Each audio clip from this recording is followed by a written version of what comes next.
வாலிதத்தி என்னுடைய தாயாருக்கு பணிவிடை செய்யக்கூடியவராக அவர் எனக்கு கட்டளையிட்டுள்ளார்.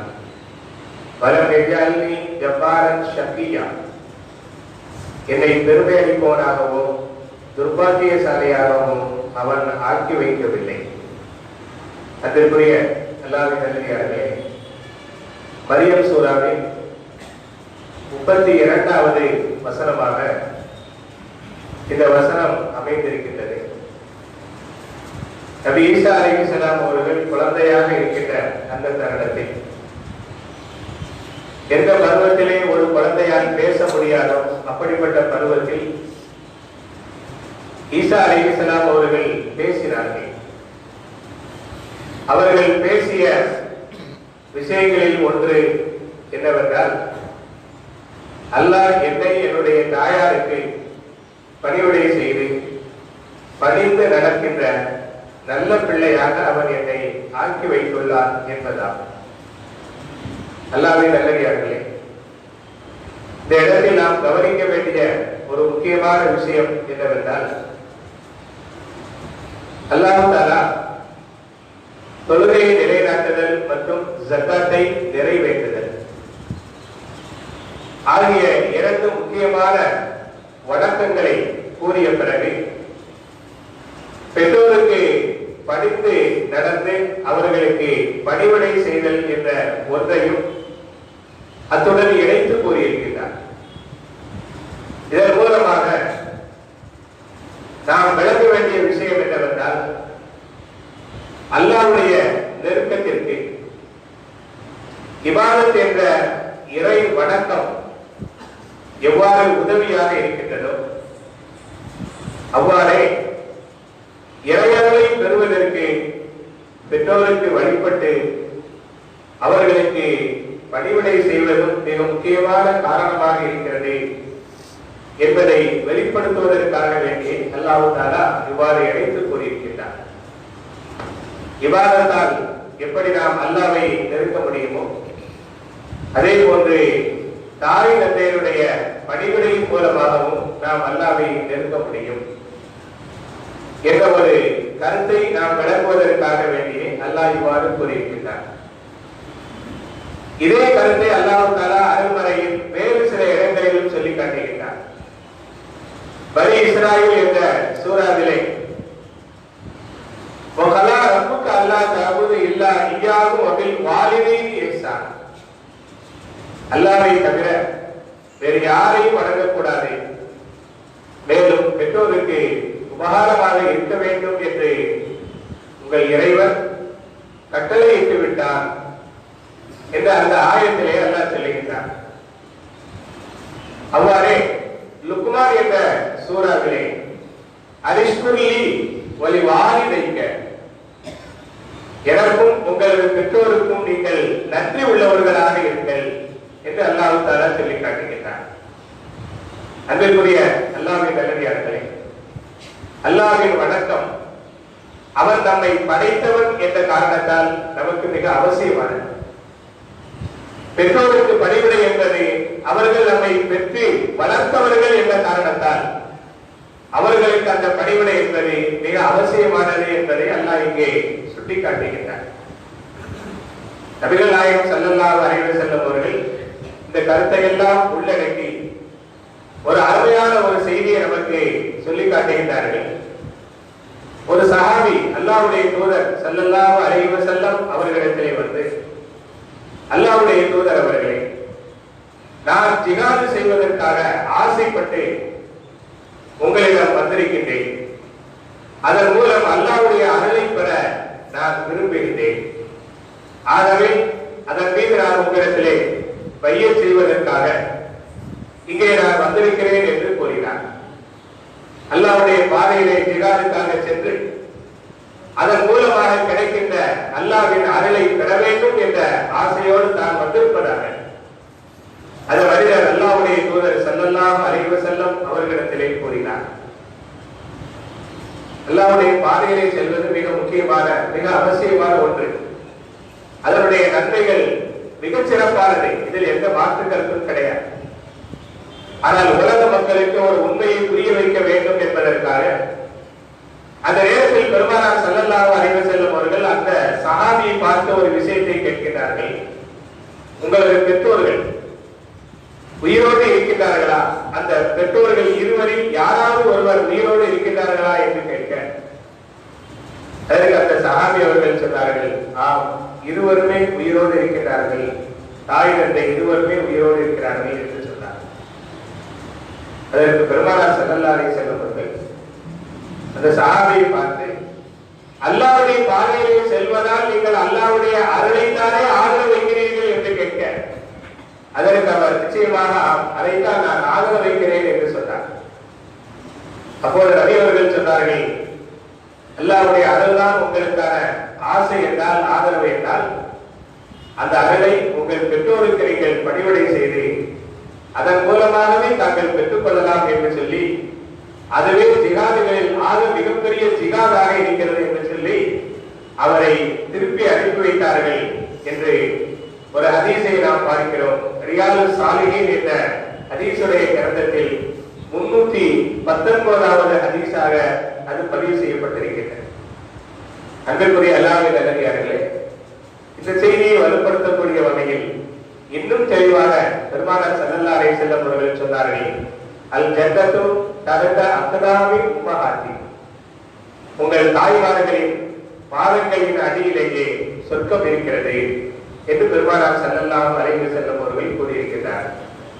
அன்பிற்குரிய அல்லாஹ்வின் நல்லடியார்களே, ஆக மொத்தத்தில் இறை வணக்கம் எவ்வளவு முக்கியமானதோ அதே போன்று ஒரு பிள்ளையாக இருந்து நாம் பெற்றோருக்கு செய்ய வேண்டிய கடமைகளும் மிக முக்கியமானது. அதுவும் இதுவும் மிக முக்கியமான கடமை என்பதையே இந்த செய்திகள் நமக்கு எடுத்து காட்டுகின்றன. நபி ஈசா அலைஹிஸ்ஸலாம் அவர்களுக்கு தாய் மட்டுமே இருந்த காரணத்தால், தந்தை கிடையாது, தாய் மட்டுமே இருந்த காரணத்தால், வர்ரப்பி வாலிதத்தி, என்னுடைய தாயாருக்கு பணிவிடை செய்யும் நல்ல பிள்ளையாக அவர் என்னை ஆக்கியிருக்கிறார் என்று சொன்னார்கள். ஆனால் உண்மையில் தாயும் தந்தையும் இருவருமே அதற்கு தகுதியானவர்கள் தான்.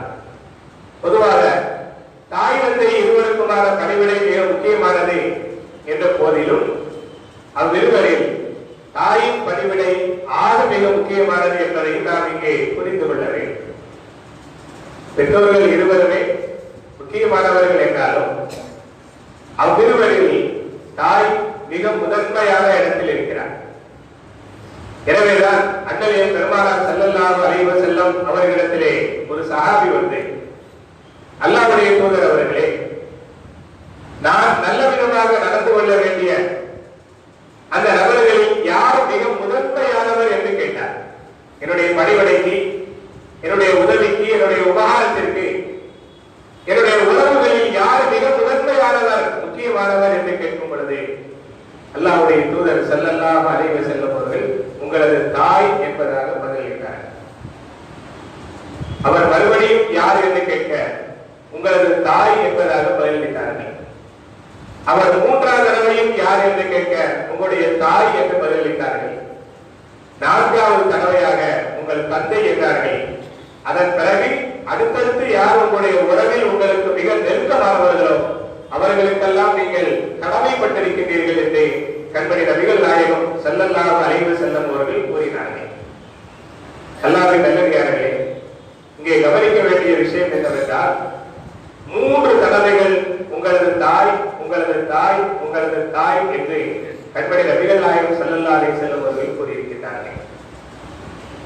பொதுவாக நாம் சட்ட ரீதியாக, இலக்கண ரீதியாக பார்த்தோம் என்று சொன்னால், உங்கள் தாய் முதன்மையானவர் என்பதை உறுதிப்படுத்துவதற்காகவே அடுத்தடுத்து 2 தடவை நபி அவர்கள் கூறியிருக்கிறார்கள் என்று இலக்கண ரீதியான பொருள் வந்தாலும், அல்லாஹ்வுடைய தூதர் ஸல்லல்லாஹு அலைஹி வஸல்லம் அவர்களுடைய ஒவ்வொரு வார்த்தையும் தனித்தனியான அர்த்தம் கொண்டதாகவே இருக்கிறது. எவ்வாறு அருள்மறையில் ஒவ்வொரு வார்த்தையும் தனித்தனியான ஒரு கருத்தை சுமந்ததாக தாங்கியதாக இருக்கின்றனோ, அதே போன்று அல்லாஹ்வுடைய தூதர் ஸல்லல்லாஹு அலைஹி வஸல்லம் அவர்கள் பேசுகின்ற ஒவ்வொரு வார்த்தையும் ஒரு தனி கருத்தையும் விளக்கத்தையும் உள்ளடக்கி இருக்கிறது. அந்த வகையில் பார்க்கும் பொழுது 3 தடவைகள் நபிகள் நாயகம் ஸல்லல்லாஹு அலைஹி வஸல்லம் அவர்கள் உங்கள் தாய் என்று சொன்னார்கள் என்றால் 3 முக்கியமான விஷயத்தை நபி அவர்கள் குறிப்பிட விரும்புகிறார்கள். ஒரு குழந்தையை ஒரு தாய் தன்னுடைய வயிற்றில் கருவாக சுமந்து அதை பெற்றெடுத்து அதனை பாலூட்டி வளர்க்கின்ற அந்த பருவத்தில் 3 கஷ்டங்களை அவர் அனுபவிக்கின்றார். முதலாவது, குழந்தையை தன் வயிற்றில் சுமக்கின்ற பொழுது; இரண்டாவது, அந்த குழந்தையை அவள் பெற்றெடுக்கின்ற பொழுது; மூன்றாவது, அந்த குழந்தைக்கான பாலூட்டும் காலத்தில் அதனை பாலூட்டி தாளாட்டி சீராட்டி வளர்க்கின்ற அந்த காலத்தில். இந்த 3 காலங்களும் ஒரு தாய்க்கு மிக கஷ்டமான, தன்னை மறந்து, தன்னுடைய தேவைகளை மறந்து, தன்னுடைய ஆசைகளை புறக்கணித்து, தனது இன்பங்களை உதறி, எல்லா விஷயங்களையும் தன்னுடைய பிள்ளைக்காக வேண்டி அர்ப்பணிக்கின்ற ஒரு காலகட்டமாக குழந்தை தாயின் வயிற்றில் இருந்து பிறகு பிறந்து பிறகு பாலூட்டி காலத்தை அது முடிக்கின்ற வரை இந்த தாய் படுகின்ற கஷ்டம் என்பது வார்த்தைகளால் வர்ணிக்க முடியாத, விவரிக்க முடியாத ஒரு சிரமத்தை தாங்கிய ஒன்று. இந்த சிரமம் என்பது தந்தைக்கு கிடையாது. அதனால் தாய் மிக முக்கியமானவர் என்பதை நபிகள் நாயகம் ஸல்லல்லாஹு அலைஹி வஸல்லம் அவர்கள் இவ்வாறு 3 தடவைகள் சொல்லி அதனை உணர்த்தியிருக்கின்றார். அன்பிற்குரிய அல்லாஹ்வின் நல்லடியார்களே, அது மட்டுமல்ல, ஒரு தாய் வயோதிகமான நிலையை அடைகின்ற பொழுது அவள் தந்தையை விட மிக பலகீனமான பெண்ணாக மாறிவிடுகின்றார். அந்த நேரத்தில் அவளுக்கு பிள்ளையினுடைய ஆதரவும், பிள்ளையினுடைய அனுசரிப்பும், பிள்ளையினுடைய உதவியும், பிள்ளையினுடைய கனிவான பேச்சுக்கள் மிக அவசியமாக தேவைப்படுகிறது. நாம் தாய்க்கு பாரமாக இருந்த காலத்தில்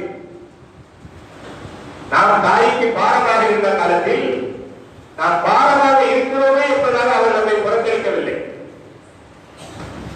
அந்த பாரங்களை, அந்த கஷ்டங்களை எல்லாம் தாங்கிக் கொண்டு அதை ஒரு சுகமாக, ஒரு மகிழ்ச்சியாக கருதி நம்மை கண்காணித்து, கண்ணின் இவை போல பாதுகாத்து நம்மை வளர்த்து ஆளாக்கிறார். இன்றைக்கு அவள் முதுமை அடைகின்ற பொழுது அவள் நமக்கு பாரமாக இருக்கிறாள் என்பதாக கருதி நாம் அவரை அப்படியே விட்டுவிடக் கூடாது. நமக்காக தன்னையே அர்ப்பணித்த தாய் என்பதாக நாம் உணர்ந்து எண்ணி பார்க்க வேண்டும் என்பதையும் இந்த ஹதீஸ் நமக்கு சுட்டிக்காட்டுகின்றது. கண்மணி நபிகள் நாயகம் ஸல்லல்லாஹு அலைஹி வஸல்லம் அவர்களிடத்திலே ஒரு சஹாபி வந்து ஒரு செய்தியை சொல்கின்றார். உண்மையிலேயே அவருக்கு அந்த விஷயம் என்பது மிக மகிழ்ச்சியை தந்திருக்கிறது. எனது தாயாருக்காக நான் இப்படி செய்திருக்கிறேன், என்னை போன்று யாரும் தன் தாய்க்காக செய்திருக்க முடியாது என்று தன் மனதில் எண்ணி அந்த செயல் தனக்கு கிடைப்பதற்காக மகிழ்ச்சி அடைந்தவராக அதை பற்றி பெருமானார் ஸல்லல்லாஹு அலைஹி வஸல்லம் அவர்களிடத்திலே அவர் பகிர்ந்து கொள்வதற்காக வந்திருக்க வேண்டும். எனவே அவர் சொன்னார், அல்லாஹ்வுடைய தூதர் அவர்களே, கொதிக்கும் பாலை மணல் எந்த அளவிற்கு அதை தகவலை என்று தகித்துக் கொண்டிருந்தது என்று சொன்னால், கொதித்துக் கொண்டிருந்தது என்று சொன்னால், அந்த மணலில் ஒரு இறைச்சி துண்டை போட்டால் அது அப்படியே வெந்துவிடும். அவ்வளவு கடுமையான கொடுமையாக கொதிக்கின்ற அந்த பாலை மணல் சுமார் பல மைல் தூரங்கள் என்னுடைய தாயாரை என் முதுகில் வைத்து சுமந்து அவர் நடந்து வந்தால் அதனால் அவருக்கு சிரமமாக இருக்குமே என்று கருதி அவரை என் தோளில் நான் சுமந்து வந்தேன். அது எனக்கு 2 வகையான கஷ்டங்கள். ஒன்று, நான் நடப்பது; இன்னொன்று, அவளை சுமந்து கொண்டு நடப்பது என்று எனக்கு கஷ்டமாக இருந்தாலும் என் தாய்க்காக வேண்டி நான் அப்படிப்பட்ட ஒரு கஷ்டத்தை நான் தாங்கிக் கொண்டு அவளை நான் சுமந்து வந்தேன். இப்படி நான் அவளை சுமந்து வந்த அந்த ஒரு வாய்ப்பு எனக்கு கிடைத்தது. அது அவள் என்னை சுமந்ததற்கு ஈடாகுமா என்று கேட்டார். அவர்கள் வயிற்றில் என்னை குழந்தையாக வைத்து என்னை சுமந்தாலே அதற்கு இது நிகழாகுமா, ஈடாகுமா என்பதாக அவர் ஒரு விளக்கத்தை கேட்டு வந்தார். அல்லாஹ்வின் தூதர் ஸல்லல்லாஹு அலைஹி வஸல்லம் அவர்கள் அந்த சஹாபிக்கு சொன்னார்கள், அவள் வயிற்றில் நீ இருக்கும் பொழுது முன்னால் அவள் பட்ட அந்த கஷ்டங்களில், பல கஷ்டங்கள், ஏதாவது ஒன்றுக்கு வேண்டுமானால் இது நிகழாக இருக்கலாமே தவிர வேறு எந்த வகையிலும் அவள் உன்னை சுமந்ததற்கு நீ ஈடு செய்ய முடியாது என்று நபிகள் நாயகம் ஸல்லல்லாஹு அலைஹி வஸல்லம் அவர்கள் சொல்லக்கூடிய வகையில் பதிலளித்தார்கள். லஅல்லக யகூன லி தலகத்தின் வாஹிதா, உன்னை வயிற்றில் சுமக்கும் பொழுது அவன் பட்ட பல கஷ்டங்களில் ஒன்றுக்கு வேண்டுமானால் அதை நிகராக கூடும். அந்த கூடும் என்ற வார்த்தை கன்ஃபார்ம் கிடையாது. இருக்கலாம், இருக்கும் என்பது உறுதி அல்ல, இருக்கலாம். அல்லாஹ்வுடைய நல்லடியார்களே, அப்படி என்றால் ஒரு பிள்ளைக்காக ஒரு தாய் பட்ட கஷ்டத்தை எந்த பிள்ளையாலும் ஒரு காலத்திலும் அதற்கு பகரம் செய்துவிட 100% நிறைவான பகரம் செய்துவிடவே முடியாது என்பதைத்தான் இந்த விஷயங்கள் நமக்கு சுட்டி காட்டுகின்றன. ஆகவே தாயின் மதிப்பறிந்து அவரது குறிப்பை உணர்ந்து ஒரு பிள்ளை நடக்க வேண்டும். அப்படி நடந்தால் அந்த பிள்ளை மிகப்பெரிய பாக்கியசாலி. அந்த தாயின் துவாவால் அவர் சோதத்தை பெறுவார் என்பதையும் தாண்டி, அவர் சொர்க்கவாசி ஆகுவார் என்பதையும் தாண்டி, அந்த சொர்க்கத்தில் நபிமார்கள் நல்லோருடைய தோழராகவே அவர் மாறிவிடக்கூடும் என்ற ஒரு நல்ல செய்தி நமக்கு இருக்கின்றது. தாயினுடைய துவாவினால் அவர் சொர்க்கவாசி ஆகுவது மட்டுமல்ல, நபிமார்கள் நல்லோருடைய தோழராக ஆகுவதற்கான ஒரு பெரும் பாக்கியம், வாய்ப்பு அதற்குள்ளே அமைந்திருக்கின்றது. ஆகவே அந்த வாய்ப்பை நாம் தவறவிடக் கூடாது. நபி மூசா அலைஹிஸ்ஸலாம் அவர்கள் அல்லாஹ்விடத்திலே ஒரு முறை உரையாடி கொண்டிருக்கிறார்கள். அப்படி உரையாடும் பொழுது சற்று கூடுதலாக அல்லாஹ்விடத்திலே அவர்கள் உரையாடினார்கள். அப்பொழுது அல்லாஹ்விடத்திலே ஒரு கேள்வி அவர்கள் கேட்டார்கள். யா அல்லாஹ், நாளை மறுமையில் சொர்க்கத்தில் என்னோடு இருக்கும் என் தோழரை நீ எனக்கு இந்த உலகத்தில் காட்டுவாயாக, அவரை பார்க்க நான் விரும்புகிறேன் என்று சொன்னார்கள். நாளை சொர்க்கத்தில் என்னோடு இருக்கும் என்னுடைய ரஃபீக், என் தோழர், அவரை நான் பார்க்க வேண்டும், அவரை எனக்கு நீ காட்டுவாயாக என்று கேட்டார். அப்பொழுது அல்லாஹ் தஆலா சொன்னான், இந்த இடத்திற்கு செல்லுங்கள், இந்த வழியாக வரக்கூடிய ஒரு நபர் தான் உங்களோடு நாளை சொர்க்கத்தில் இருக்கின்ற உங்கள் சுவன தோழர் என்பதாக அல்லாஹ் சொன்னார். மூசா அலைஹிஸ்ஸலாம் அவர்கள் அல்லாஹ்வுடைய அந்த கட்டளையை ஏற்றுக்கொண்டு அல்லாஹ் சொன்ன அந்த இடத்தில் சென்று அவர்கள் காத்திருக்கிறார்கள். ஒரு நபி, ஒரு அல்லாஹ்வுடைய தூதர், ஒரு சாதாரண ஒரு மனிதர் வருவதை எதிர்பார்த்து காத்திருக்கிறார்கள். சற்று நேரத்தில் ஒரு இளம் வாலிபர் அவ்வழியாக வருகின்றார். நபி மூசா அலைஹிஸ்ஸலாம் அவர்கள் உணர்ந்து கொண்டார்கள், இவர்தான் என்னுடைய தோழர், சொர்க்கத்தில் என்னோடு இருக்கும் எனது தோழர் இவர்தான் என்று உணர்ந்து கொண்டார்கள். ஆனால் இந்த பாக்கியம் அவருக்கு எதனால் கிடைத்தது, அதை நாம் தெரிந்து கொள்ள வேண்டும் என்று அந்த தோழருக்கு, அந்த வாலிபருக்கு பின்னாலேயே நபி மூசா அலைஹிஸ்ஸலாம் அவர்கள் செல்கிறார்கள். சற்று தூரத்திலே அவருடைய வீடு இருக்கிறது. அந்த வீட்டுக்குள்ளே நுழைகிறார். அந்த வீட்டிலே ஒரு வயதான மூதாட்டி, பலகீனமான, தன்னால் தனது வேலைகளை செய்ய முடியாத அளவிற்கு பலகீனமான முதுமையடைந்த ஒரு வயதான ஒரு பெண்மணி இருக்கிறார்.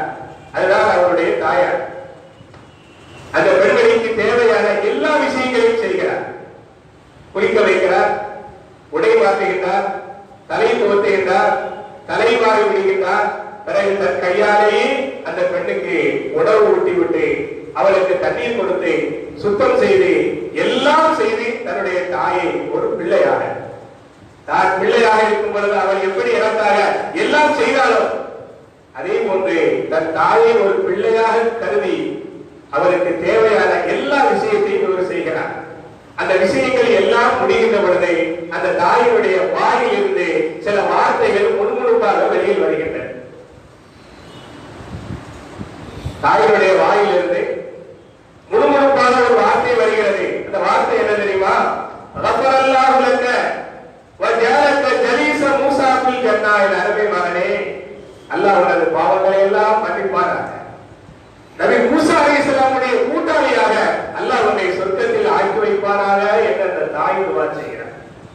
ஒவ்வொரு நாளும் பிள்ளை, மகன் தன் தாய்க்காக இந்த வேலையை செய்யும் பொழுது, ஒவ்வொரு நாளும் தாய் தன்னுடைய மகனுக்காக அந்த வேலை முடிகின்ற பொழுது அல்லாஹ்விடத்திலே அவர் துஆ செய்கிறார். அது சாதாரண துஆ இல்லை. அன்றைய தூதர், அன்றைக்கு இருந்து அல்லாஹ்வுடைய தூதர் ரசூலுல்லாஹ் மூசா அலைஹிஸ்ஸலாம் அவருடைய தோழராக அல்லாஹ் அவரை சொர்க்கத்தில் ஆக்கி வைக்க வேண்டும். மிக உயர்ந்த துஆ. அன்றைய காலத்தில் உள்ள துஆக்களிலேயே ஆக மிக உயர்ந்த துஆ.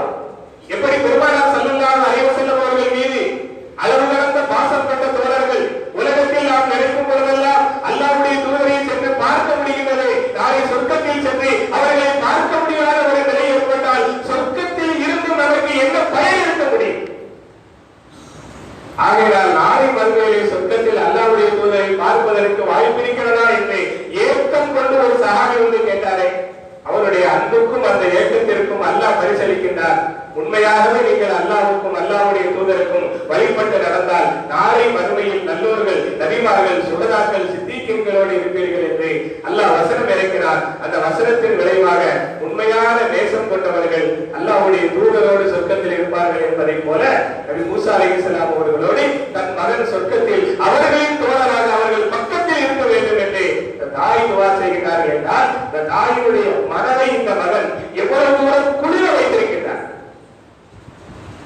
எவ்வளவு அருமையாக உபசரித்து அவரது மனம் கோடாமல் அவருடைய பார்வையால் அவருடைய குறிப்பை உணர்ந்து மிக பக்குவமாக ஒரு தாய் தன் குழந்தையை எவ்வளவு பக்குவமாக குறிப்பாட்டுவார், எவ்வளவு பக்குவமாக அதற்கான தேவைகளை செய்து கொடுப்பார். அதுபோன்று தன் தாயை அவர் பராமரிக்கின்ற அந்த ஒரு செயலால் மனம் மகிழ்ந்து கூட அந்த தாய் தன் மகனுக்காக துவா செய்கிறார். அந்த துவா தான் மிக உயர்ந்த துவா, பாக்கியங்களிலேயே பெரும் பாக்கியம். அல்லாஹ் உன்னை மன்னிப்பானாக, மூசா அலைஹிஸ்ஸலாம் அவர்களோடு சொர்க்கத்தில் உன்னை சேர்த்து வைப்பானாக. மூசா அலைஹிஸ்ஸலாம் அவர்கள் இதையெல்லாம் கவனிக்கிறார்கள். இந்த வாலிபரை அழைத்து அந்த பெண் யார் என்று கேட்க அவர்களுடைய தாய் என்கிறார். அவர் உங்களுக்காக என்ன சொன்னார் என்று கேட்கும் பொழுது இப்படி ஒரு துவா செய்கின்றார்.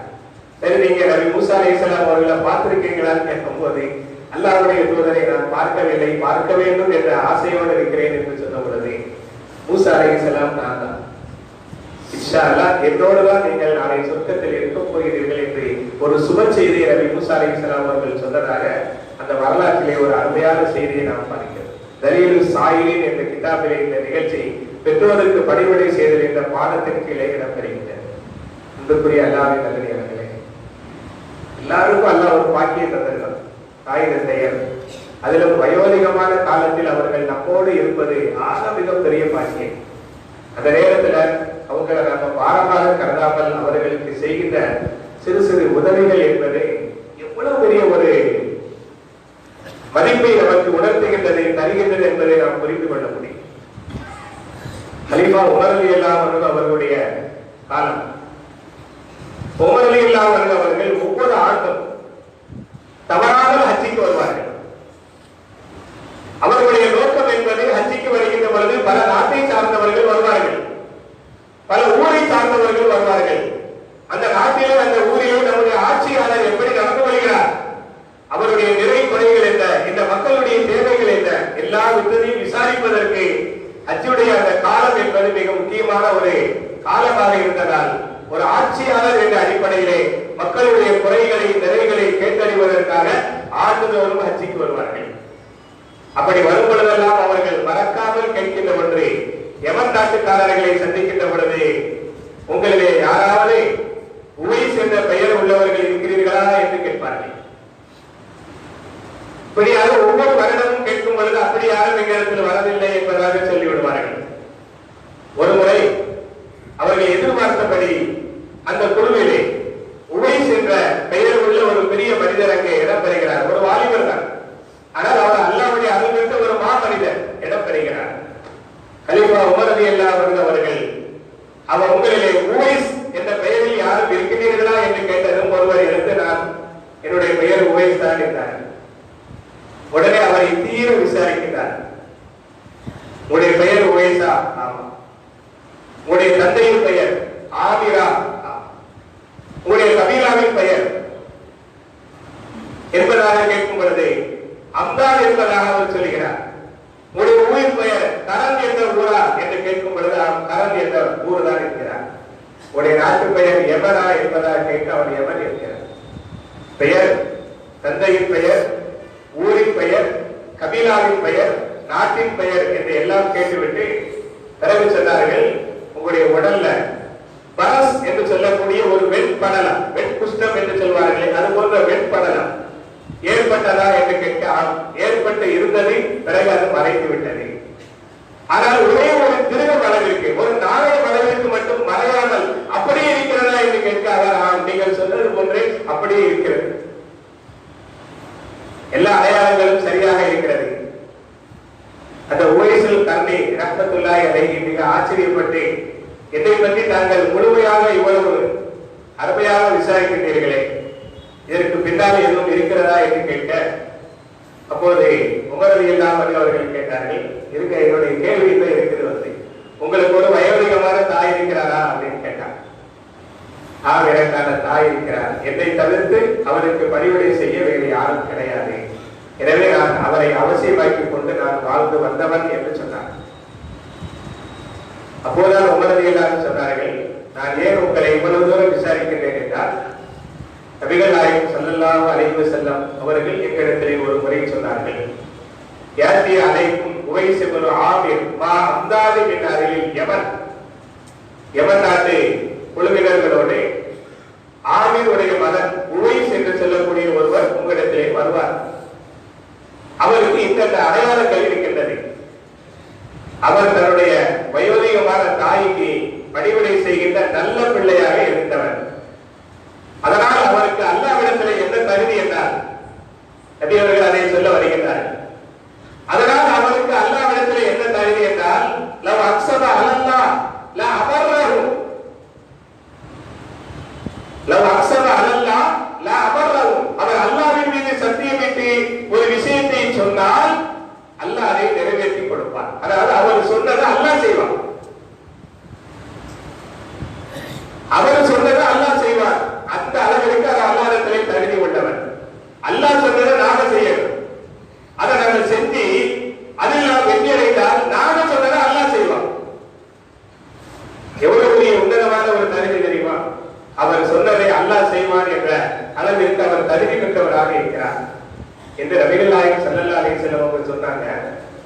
அதை சொல்லிட்டு என்ன பார்த்த நபி அவர்கள் சொன்ன விஷயம் என்னவென்றால், இந்த உவைஸுல் கர்னி ரஹ்மத்துல்லாஹி அலைஹி அவர்கள்ட்ட உமர் பின் கத்தாப் ரலியல்லாஹு அன்ஹு அவங்க சொன்னாங்க, நபி அவர்கள் என்ன பார்த்து சொன்னாங்க, பைதிஸ் ததாய்த ஐயக்ஃபிர லக்க ஃபஃஅல், உமரே உங்களால் முடிந்தால் உங்களுடைய பாவங்கள் மன்னிக்கப்படுவதற்கு அவர் துஆ செய்ய வேண்டும் என்ற நிலை உங்களுக்கு முடிவையானால் ஃபஃஅல், நீங்கள் அதை செய்து கொள்ளுங்கள். அதாவது அவரை பார்த்து உங்களுக்காக அவர் துஆ செய்ய சொல்லுங்க, இது உங்களால் முடியும் என்றால் அதை நீங்கள் நிச்சயம் செய்ய வேண்டும் என்று நபிகள் நாயகம் ஸல்லல்லாஹு அலைஹி வஸல்லம் அவங்க சொன்னாங்க. அதனால அந்த மாமனிதர் என் வாழ்நாளுக்குள்ள நான் அவரை பார்த்து விட வேண்டும் என்ற ஏக்கம் கொண்டு நான் ஆண்டுதோறும் காத்திருந்தேன், எதிர்பார்த்திருந்தேன். இன்றைக்கு தாங்கள் வந்துவிட்டீர்கள் என்று உமர் ரலியல்லாஹு அன்ஹு அவர்கள் எடுத்து சொல்லி எனக்காக நீங்க துஆ செய்யுங்க அப்படின்னு கேட்டாங்க.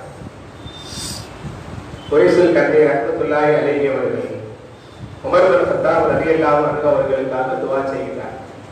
நம்ம கவனிக்க வேண்டிய விஷயம், இவர் சஹாபி கிடையாது, தாபியின் தான்.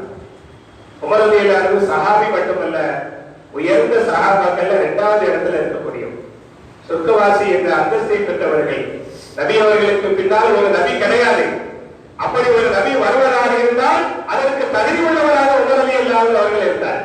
ஒரு நபியாகும் அளவிற்கு தகுதி பெற்ற ஒரு மாமனிதராக இருந்த உமர் அவர்கள் தன்னை விட கீழ் நிலையில் இருக்கக்கூடிய ஒருவரை பார்த்து எனக்காக நீங்கள் துஆ செய்யுங்க அப்படின்னு கேட்பதும், நபி அவர்கள் கேட்க சொன்னதும் இந்த உலகத்திற்கு சொல்லுகின்ற பாடம் என்ன தெரியுமா? சில சமயங்கள்ல அத்திப்பூத்தாறு போன்று சில அரிய மனிதர்கள் வருவார்கள். அந்த அரிய மனிதர்களை பார்த்தால் அவர்களது துஆவை பெறாமல் நீங்கள் விட்டு விடாதீர்கள்.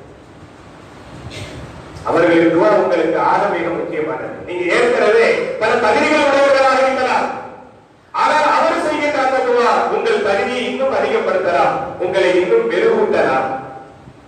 எனவே அரிய மனிதர்கள், அல்லாஹ்வுடைய நெருக்கம் பெற்ற அரிய மனிதர்களை நீங்கள் கண்டால் அவர்களது துஆவை பெறாமல் நீங்கள் இருந்து விடாதீர்கள் என்பதை தான் நபிகள் நாயகம் ஸல்லல்லாஹு அலைஹி வஸல்லம் அவர்கள் சுட்டிக்காட்டுகிறார்கள். இந்த தகுதியை பெறுகின்ற வாய்ப்பு அவருக்கு எப்படி கிடைத்தது என்றால், தன்னுடைய வயோதிகமான தாயை ஒரு குழந்தையாக கருதி அவருக்கு தேவையான எல்லா பணிவிடையும் செய்தார். எந்த அளவுக்கு என்றால், தாயாரை விட்டுவிட்டு மதீனாவுக்கு வந்து அத்தலாரை பார்த்து ஈமான் கொண்டால் தாயாரை கவனிக்க ஆள் இல்லாமல் போய்விடுமே என்பதற்காக நபி அவர்கள் காலத்தில் மதீனா வராமலேயே தன் தாயாரிடத்தில் அவர் அப்படியே கழித்து விட்டார். சஹாபிக்கிற வாய்ப்பை இழந்தாலும் அல்லாஹ் அவரை விடவில்லை. அதே நேரத்தில் இவ்வளவு சிறப்பும் உமர் ரலியல்லாஹு எதிர்பார்த்து காத்திருந்து அவருக்காக காத்திருந்து அவருடைய துஆவை பெறுவதற்காக எதிர்பார்த்து காத்திருந்தார்கள் என்ற இவ்வளவு பெரிய சிறப்பு அல்லாஹ்வுடைய தூதரால் சொல்லப்பட்டாலும் அவருடைய சொந்த ஊர்ல அவருக்கு என்ன மதிப்புன்னு யாருக்கு தெரியாது. அவர் சொந்த ஊர்ல அவருக்கான மதிப்பு என்ன யாருக்கு தெரியாது. ஏனென்றால் அவர் தன்னை வெளிப்படுத்தி வாழ விரும்பவே இல்லை. என் இறைவனுக்குமானது, அது வேறு யாருக்கும் தெரியக்கூடாது என்பதாகத்தான் அவர் மறைந்து வாழ்ந்தார். எந்த அளவுக்கு என்றால் உமர் ரலியல்லாஹு கேட்டார், இந்த சம்பவம் முடிந்த பிறகு கேட்கிறார்கள், நீங்க இப்ப எங்க போறீங்க அப்படின்னு சொல்லி. நான் கூஃபாவிற்கு செல்ல இருக்கிறேன் என்றார்கள். நீங்கள் கூஃபாவிற்கு செல்லுங்கள், அங்குள்ள கவர்னர் உங்களுக்கு என்ன வேண்டும் அதையெல்லாம் செய்து தருவதற்கு நான் கட்டளையிடுகிறேன் என்றார்கள். ஆனால் உவைசுல் கர்னி ரஹ்மத்துல்லாஹி அலைஹி அவர்கள் அதை அன்போடு மறுத்து விட்டார்கள். நான் யார் என்று யாருக்கும் தெரிய வேண்டாம், நான் யார் என்று யாருக்கும் தெரிய வேண்டாம், என்னை இப்படியே விட்டுவிடுங்கள் என்றார்கள். அவ்வாறு உமர் ரலியல்லாஹு அன்ஹு அவர்கள் அவருடைய ஆசைப்படி அப்படியே விட்டு விட்டார்கள். கூஃபாவிலே சென்று தங்கி வாழ்ந்து கொண்டிருக்கிறார். அடுத்த ஆண்டு யமன் நாட்டு மக்கள் ஹஜ்ஜுக்கு வருகின்ற பொழுது கூஃபாவை சார்ந்தவர்கள் வந்தார்கள். அப்ப அந்த கூஃபா வாசிகள் ஒரு இடத்துல உமர் ரலியல்லாஹு அன்ஹு கேட்டாங்க, நீங்க எங்க இருக்கீங்க? நான் கூஃபாவில் இருக்கிறேன். அங்க உவைசி நீங்கள் பார்த்தீர்களா அப்படின்னு சொல்லும் போது அப்படி யாரும் எனக்கு தெரியலையேன்னு சொன்னாங்க. சொன்னாங்க, நீங்க கூஃபாவுக்கு போனா உவைஸ் என்ற அந்த மனிதரை நீங்கள் பார்த்து அவரோடு தொடர்பு கொள்ளுங்கள், அவர் மிகப்பெரிய பாக்கியம் உள்ளவர் அப்படின்னு ஒரு விஷயத்தை சொல்லி அனுப்புறாங்க. அவர் நேரடியாக கூஃபாவிற்கு திரும்பி வந்ததும் விசாரித்து உவைசுல் கர்னி ரஹ்மத்துல்லாஹி அலைஹி அவர்களை சந்தித்து விட்டு சலாம் சொன்னார். சலாம் சொல்லிட்டு, நான் மக்காவுக்கு போயிட்டு வந்தேன், எனக்காக நீங்க துவா செய்யுங்கன்னு கேட்டுக்கிட்டேன். உவைசுல் கர்னி ரஹ்மத்துல்லாஹி அலைஹி அவர்களை பார்த்து, நான் மக்காவுக்கு ஹஜ்ஜுக்கு போயிட்டு வந்தேன், எனக்காக நீங்க துவா செய்ய சொல்லும் போது அவங்க சொன்னாங்களா, ஒரு புனிதமான இடத்துக்கு போயிட்டு வந்த நீங்க தான் எனக்கு துவா செய்யணும், அதனால் நான் உங்களிடத்துல இப்பொழுது வேண்டுகோள் வைக்கிறேன், எனக்காக நீங்க துவா செய்யுங்க. அவர் சொன்னாரா, இல்ல இதை விட நீங்க மிகப்பெரிய ஆளு, பாக்கியமானவர், நீங்க தான் எனக்கு துவா செய்யணும். உவைசுல் கர்னி ரஹ்மத்துல்லாஹி அலைஹி கேட்டாங்களா, நீங்க கலீஃபா உமரை சந்திச்சுட்டு வந்தீங்களான்னு கேட்டாங்க. என்ன பார்த்து நீங்க குறிப்பறிந்து வந்தீர்கள், நீங்கள் இப்படி சொல்வதாக இருந்தால் என்னை அறிந்த ஒருவர் உமர் சொன்னார் கலீஃபா, அவரை நீங்க பார்த்தீங்களா அப்படின்னு சொல்லும்போது அவர் ஆமாம் அப்படின்னு சொன்ன உடனே உமர் ரலியல்லாஹு அன்ஹு அவர்களுக்காக வேண்டி இவருக்கும் அவர்கள் துவா செய்தார்கள் என்று வருகிறது. என்ன விஷயம்னா, நான் யாருக்கும் தெரிய வேண்டாம், அறியப்படாத ஒரு சாதாரண மனிதனாக இருந்து வாழ்ந்து மறைய வேண்டும் என்று அவர் விரும்பினாலும் அல்லாஹ் அவரை விடல. அல்லாஹ்வுடைய தூதர் ஸல்லல்லாஹு அலைஹி வஸல்லம் அவர்களுடைய நாவின் வழியாக இந்த உலகம் இருக்கின்றவரை அவர் யார் என்று போற்றப்பட வேண்டும். தன்னுடைய தாயாரை கவனித்துக் கொண்டதற்காக அதற்காக வேண்டி அவர் செய்த தியாகம் மிகப்பெரியது, அர்ப்பணிப்பு மிகப்பெரியது. அவர் இந்த உலகம் இருக்கின்றவரை போற்றப்படுகின்ற மாமனிதராக, அவர் யார் என்று யாருக்கும் தெரிய அவர் விரும்பவில்லை. ஆனால் அவரை தெரியாமல் யாரும் இருக்கக்கூடாது, இஸ்லாமிய சமுதாயம் இருக்கக்கூடாது என்பதற்காக அல்லாஹ்வுடைய தூதர் அறிவிக்கிறார்கள், எவர் நாட்டிலிருந்து ஒருவர் உங்களை தேடி வருவார், அப்படி வருகின்ற பொழுது நீங்கள் அவரிடத்திலே உங்களுக்காக துஆ செய்யுங்கள் என்பதாக நபிகள் நாயகம் ஸல்லல்லாஹு அலைஹி வஸல்லம் உமர் இப்னு கத்தாப் அவர்களை பார்த்து சொல்கிறார்கள் என்றால் அவரை பற்றி நீங்கள் அறிந்திருக்க வேண்டும். ஒரு சமுதாயம், இஸ்லாமிய சமுதாயம், தன்னுடைய தாயாருக்கு பணிவிடை செய்து அல்லாஹ்வுடைய அருளை பெற்ற ஒரு மாமனிதரை பற்றி தெரியாமல் இருக்கக்கூடாது என்பதற்காக வேண்டிய அல்லாஹ் அண்ணலே பெருமானார் ஸல்லல்லாஹு அலைஹி வஸல்லம் அவர்களுடைய நாவின் வழியாக பேச வைத்தார். அவங்க யாருக்கும் தெரியக்கூடாது நினைச்சாங்க. ஆனா இன்னைக்கு நாம உட்கார்ந்து அவங்களை பேசிக்கிட்டு இருக்கோம். இது போன்ற எத்தனையோ மஜ்லிஸ்கள்ல தாய் தந்தையருக்கான பணிவிடை பற்றிய அந்த பயான்கள் பாடங்கள் வருகின்ற பொழுதெல்லாம் அங்கே உவைசுல் கர்னி ரஹ்மத்துல்லாஹி அலைஹி அவர்கள் தவறாமல் இடம்பெறுகின்ற ஒரு மகத்தான மனிதராக மாறிவிடுகின்றார். அன்புக்குரிய அல்லாஹ்வின் நல்லடியார்களே, இதுவும் மிகப்பெரிய ஒரு பாக்கியம் தான். அங்கே மூசா அலைஹிஸ்ஸலாம் அவர்கள் காலத்தில் அந்த வாலிபருக்காக தாய் துஆ செய்தார்களே, அதுபோன்று இதுவும் மிகப்பெரிய ஒரு பாக்கியம் தான். அன்புக்குரிய அல்லாஹ்வின் நல்லடியார்களே, உமர் இப்னு கத்தாப் ரலியல்லாஹு அன்ஹு அவர்களும் அலி இப்னு அபீ தாலிப் ரலியல்லாஹு அன்ஹு அவர்களும் தவாஃபை முடித்துவிட்டு வெளியே வருகிறார்கள்.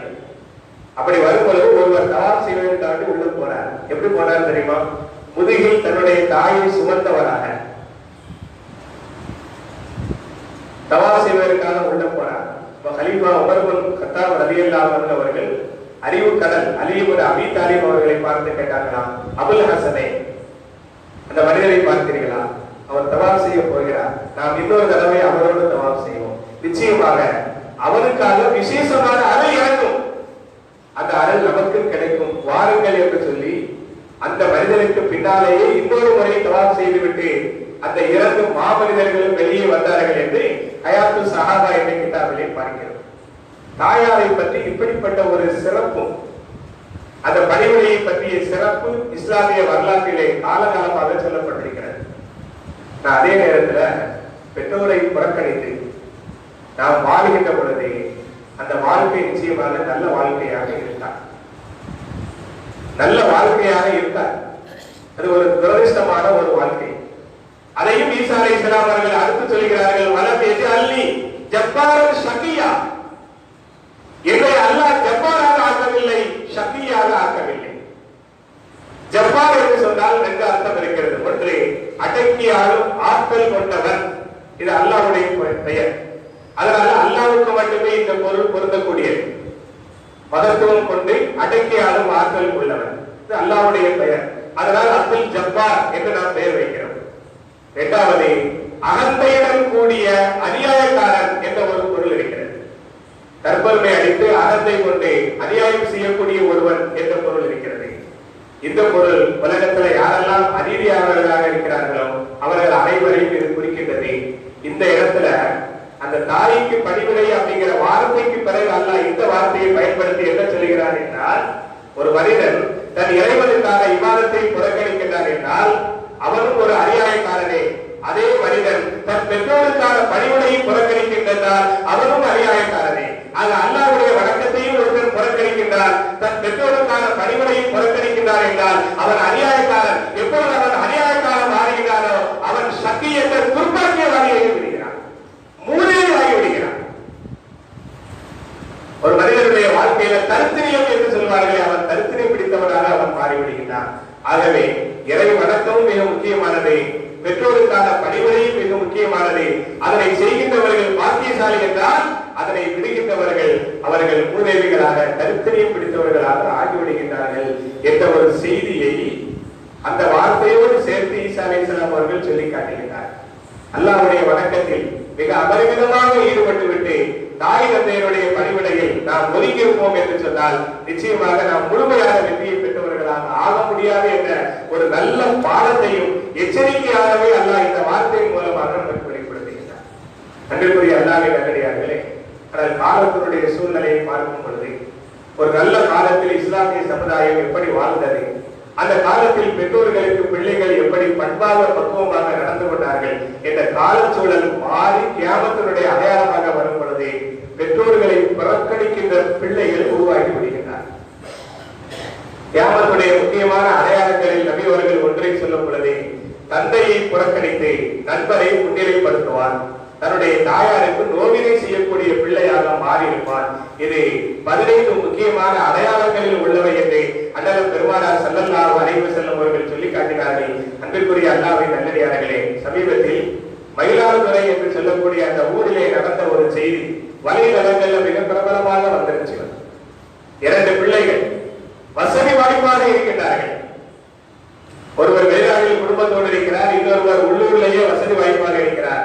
ஆனா தந்தையின் மரணத்திற்கு பிறகு தாயை கவனிக்காம அப்படியே விட்டுட்டார்.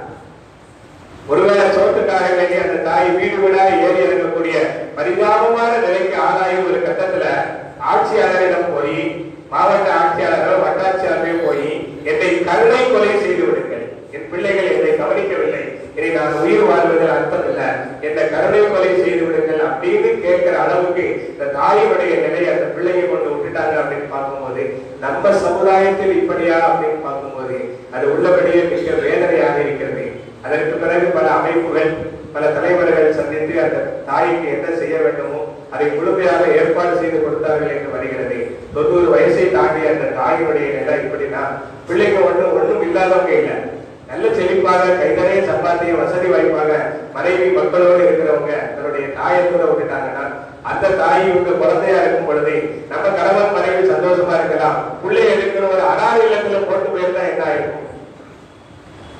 அந்த காலங்களை அவர்கள் நினைத்து பார்க்க வேண்டும். இது போன்ற ஒரு சம்பவங்கள் நம்ம சமுதாயத்துல நடக்கக்கூடாது, எங்க வேணாலும் நடக்கக்கூடாது. ஆனா குறிப்பாக நம்ம சமுதாயத்துல நடக்கவே கூடாது. ஏனென்றால் வேறு எங்கும் சொல்லப்படாத மிகப்பெரிய ஒரு அறிவுரைகள் இஸ்லாமிய சமுதாயத்தை பெற்றோர்கள் விஷயத்தில் சொல்லப்பட்டிருக்கிறது. அதை புரிந்து நடக்கும் நல்ல பிள்ளைகளாக நாம் இருந்தோம் என்றால் நிச்சயமாக நாம் நல்வாய்க்கைசாலிகள். நாம் அதை புறக்கணித்து கெட்டவர்களாக ஆனால் நம்முடைய வாழ்க்கையினுடைய மாபெரும் தரித்திரியம், அந்த தரித்திரை நம்ம விட்டு விலகவே விலகாது. அல்லாஹ் இது போன்ற நிலைகளில் இருந்து நம்மை பாதுகாத்து நல்ல பிள்ளைகளாக அல்லாஹ்வுடைய அருளை பெற்ற பெற்றோர்களின் துவாவின் மூலமாக சிறப்பு தகுதி பெற்ற நல்ல பிள்ளைகளாக வல்ல ரஹ்மான் நாம்